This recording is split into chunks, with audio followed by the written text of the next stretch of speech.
so me and SNDS just loaded up this LG washer dryer combo. It's a washer dryer in one, and what we're going to do, it's 2.3 cubic feet. It was around 1,200 bucks, and we're going to go ahead and hook it up once we get up there and show how it works and show how to hook it up and everything else about it. I cut up New Puppy's bone right there, and he's looking for remnants. And look who's coming to the mountains with us. Little Oranges is coming to the mountains with us. Oranges! Oranges!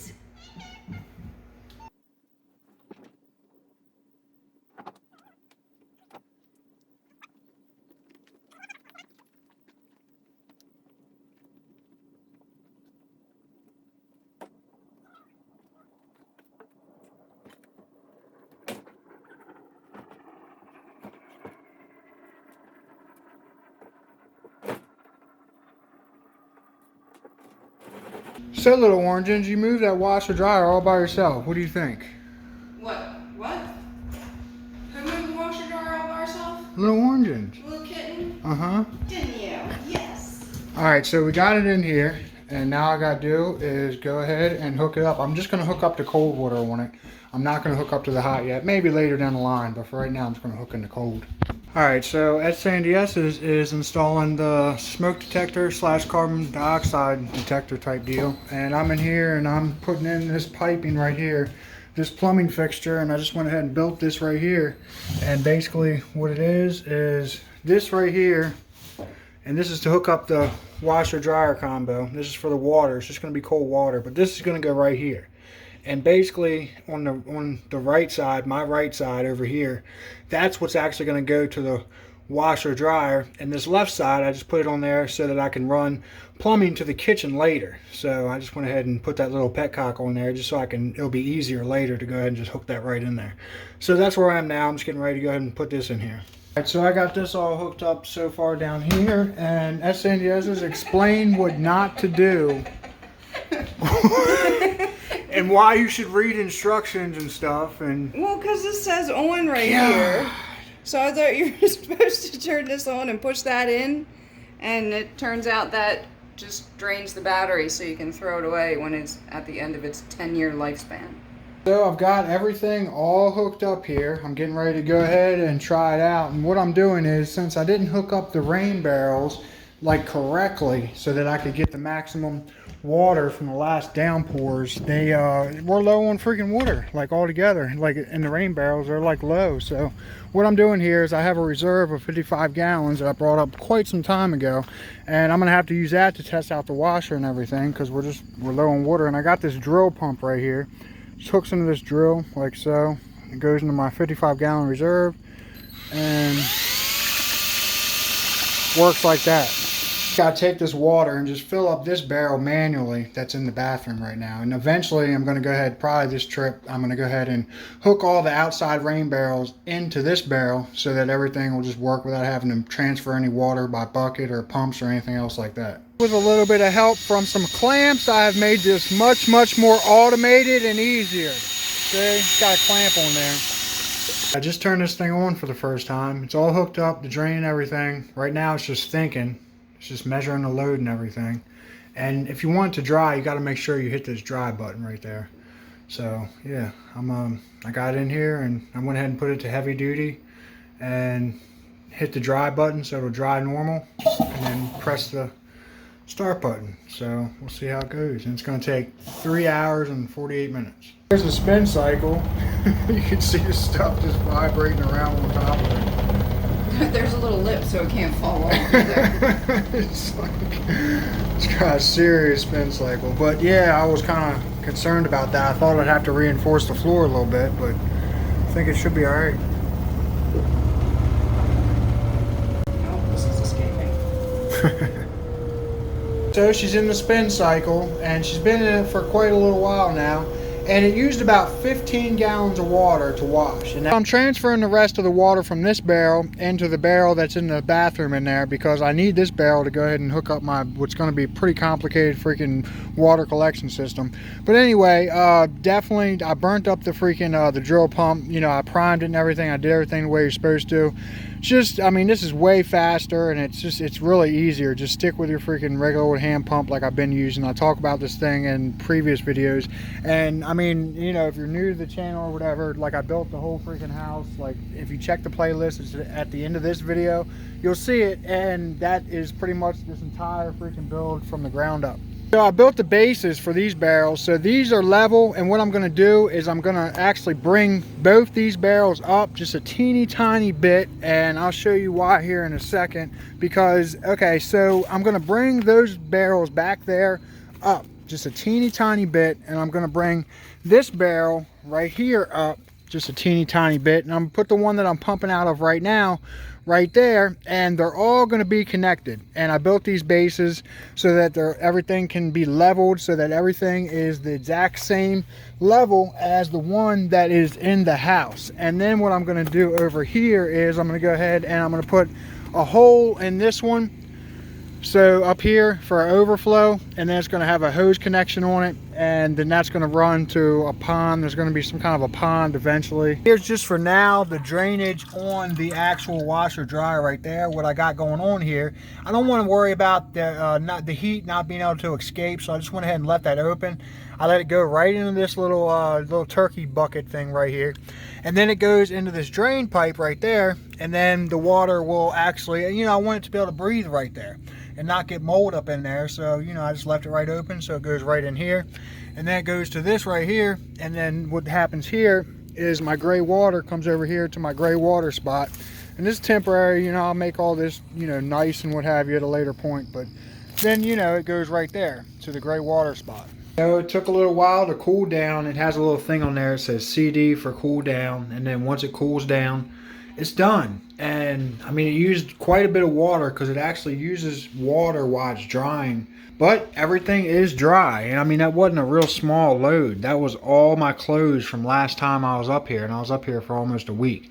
So I mean, that's amazing. This thing works great, you know, so far on the first go around. So there's the supervisor, little orange ones. And what we're doing here, what we just did is went ahead and I showed in the last video exactly how it is that I get these spigots on here on the bottoms of these barrels. It's not very simple, is it, Sandy Esses? It's not fun, and I don't like it. I had to wake her up to come out here. I did the last one when I was here by myself somehow. I don't know how the heck I even managed it, but yeah, so we just got these on here. So right now we have 5 barrels that have spigots on the bottom. So I'm gonna go ahead and set those up, and I'm gonna explain how I level them and everything so that everything runs smoothly and efficiently. So right now what I'm doing is I'm just making a base right now, and what's going to happen is this is going to be what the generator pretty much sits on full time, and it's going to be a base. That's what I'm doing right here. And then I'm also going to make a corrugated, I'll show it when it's done, but this is the base. I'm just using all scrap pieces to make this entire freaking little generator box, and that's where it's going to live. Alright then, chaps, just a quick update on this here generator box that I'm throwing together here right quick. What we got going on is a bunch of 2x4s. That's what's going on, and I'm just going to go ahead and put me a piece of corrugated on the top here. And then on the bottom, I already showed that, so we'll get back once I get it a little bit more framed up and get some corrugated on it. Here's my base, and right here, nice oil change pan, real quick and easy right there for every 100 hours. And then all I did is it's on a hill, as you can see, and just put that there like that. Just got this side level like this, and then all I did is put a couple pieces of pressure treated over here to go ahead and bring this up, and then it is almost level but not quite. It has a little bit of a tilt this way, so that when I put the hood on it, what's going to happen is the rain is going to go in that direction. And what's going to happen is you'll see how I'm going to put the actual hood on and the arrangement that I have it in and all that once I put it on here in about 2 seconds. And it sits on there just like so. We'll change things on this side. The action side's right here. and the exhaust is towards the back. So the generator box is complete. You can see down here, it took some hinges off an old door, and it has easy access for starting up and stopping and plugging in cords and what have you. And then it's real simple. I took this off the old RV, and all this is scrap pieces, scrap lumber, scrap corrugated. That just tilts back just like so. Very easy access for fueling up and oil changes. And here's the inside here. So you can, if you want to build this, I should probably go ahead and make blueprints for this because it's really freaking nice.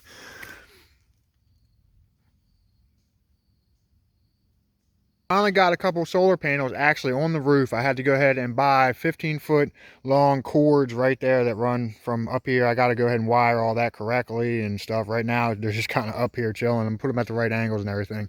And I mean, I cannot wait till I get those freaking trees down, because I mean the sky is blue and there is down in the valley, it's just foggy. That would be freaking awesome if those trees weren't there. All right, so explain what happened here. Well, I painted the floor out there, you know, to protect the OSB.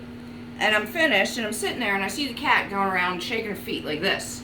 And I'm like, oh boy, I know she stepped in the paint. Look at her little toes. And at first I thought she just walked, you know, right out to the steps and was like, oh, this is wet, I'm not going to walk here anymore. Turns out she went all the way over there underneath the wood stove. And it's got little white cat prints everywhere, which I think is kind of cute. We might keep it. Put the skirting around the outside perimeter, a lot of it, not very exciting. As Sandy Estes went ahead and hit this with another nice coat of paint. And as you can see, the cat's tracks are still on the wood stove stuff. And tomorrow, or maybe tonight, I don't know, I might go ahead and put this kitchen sink in. I'm gonna go ahead and put it against that wall. I gotta think out the layout of the kitchen. And it looks like Little Orange's found herself a new play area. And as you can tell by the extreme wind, we're going to finally be getting rain. I mean, we are literally just about out of freaking water. If my math is correct, okay, I have all this set up. I want to go ahead and make sure that it all works the way that I think it's going to work before I really go explaining it. But basically, it's 4 barrels on the outside. Each one of them is 55 gallons. I just got all the hoses down up under here, running from the barrels to this 4-way connector right here, like so. See, I got 2 to my left and then 2 more barrels to my right. And yeah, so we'll see after it rains if that worked out or not. It should. Hopefully it does. So what I was talking about, okay, I've had 4 barrels on the outside. Each of those barrels on the outside can hold 55 gallons of water, okay? The barrel on the inside can also hold 55 gallons of water. So I've got 5 barrels to fill up all together. And I have them all connected so they will all fill up simultaneously. Okay, so I have 600 square foot of room in there. So 600 square foot of roof. Per inch of rain, we're supposed to get 1 inch of rain between tonight and tomorrow night. So per inch of rain on that roof, what will happen is that I should get a little bit over a half a gallon per square foot. So there are 600 square foot. So 600 times 0.6 equals a little bit better than about 300 gallons of water. So technically, based on all my math, we should get enough rainfall between now and tomorrow to fill up all 255 gallons.